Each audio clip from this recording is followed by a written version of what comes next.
Taong bayan ay unahin at dapat magkaisa.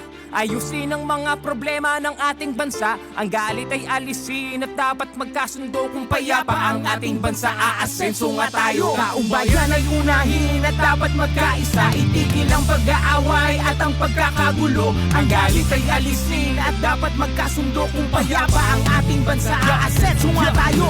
Ang kahirapan sa bansa ay lumulubha pa. Kailangang harapin ang marami nating problema.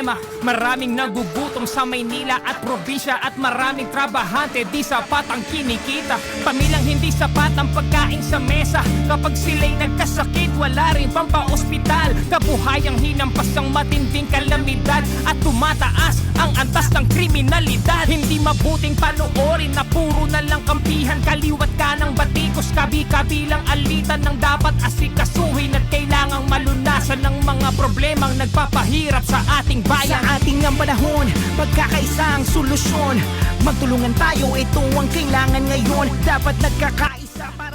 So mga kapatid, on the way na po kami sa Quirino Grandstand kasama ang ating misis. So, kita-kits po mamaya, malapit na po kami sa kapilya. Doon po kami magsisimula. Thank you.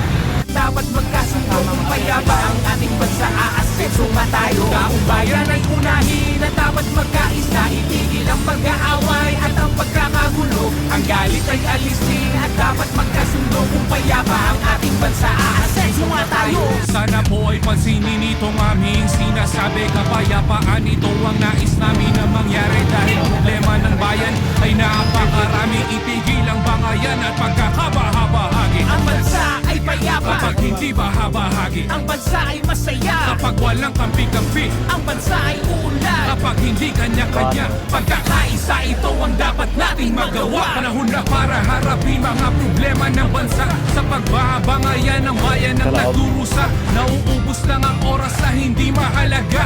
Ang bigyan ng panahon, kinabukasan ng bansa. Panahon na para harapin mga problema ng bansa at magkaisang lahat. Mga inihalang madawag ng ubusin ng oras sa hindi mahalaga. Ang bigyan ng panahon, kinabukasan ng bansa. Taong bayan ay unahin at dapat magkaisa.